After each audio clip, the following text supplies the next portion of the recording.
we like, we sing this song, "We three kings of Orient are, trying to smoke a rubber cigar. It was loaded and exploded." Or there's some, various versions of the song.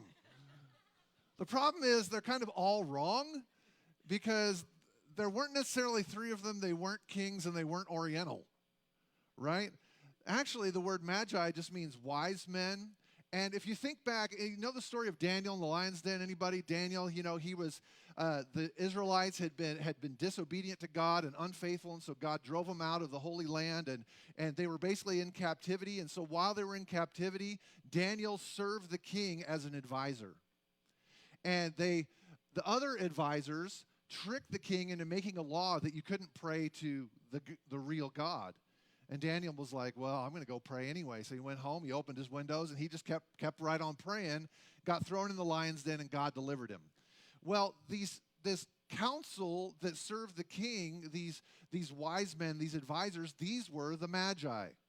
And so Daniel was actually in them, in this group, in the kingdom during the time of the Persians and the Babylonians who then conquered them. And then at the time of Jesus, that same area, which today is Iran, was the center of a kingdom known as Parthia.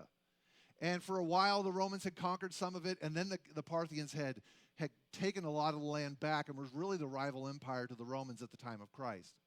And so the Magi who came were actually some of these same advisors. Just generations later, the same guys who would have been serving with Daniel, they were experts in science, experts in the stars, experts in religions, and religions of different kinds, and reading different religions' prophecies to find out what was going on.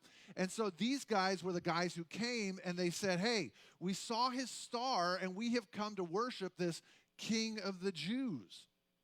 So they were the highest ranking group of advisors. And the reason I want to mention this is because they weren't kings themselves, but they were advisors to the king. And not just to any king, but they were the advisors to the King of Kings.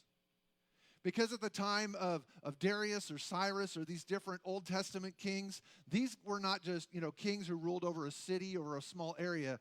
They ruled over other kings. And so that's why they were called the King of Kings, because they were the grand poobah, as Fred Flintstone would say. They were the top dog. They were the king of all the other kings, because travel in those days was painfully slow. And so a king did not rule over, a region of land like the United States or even Iowa, but it would just be like maybe a county.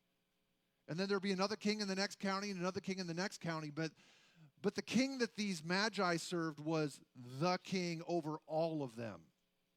Right? Like today, we have our president who presides over the federal government, and the federal government is over all the, the state and the local governments, all that stuff.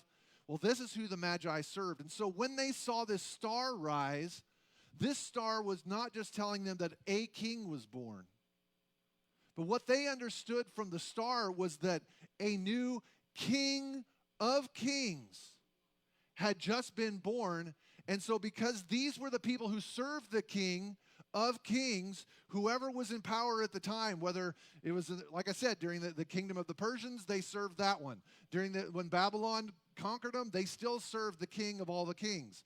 Then in the days of the Parthians, they served the king of all the kings. And so when they saw this star in the heavens, they knew that another shift was coming, another kingdom was going to take over, and so they wanted to come align themselves with the new King of all kings so that they would be in their place to continue to advise and serve the ultimate.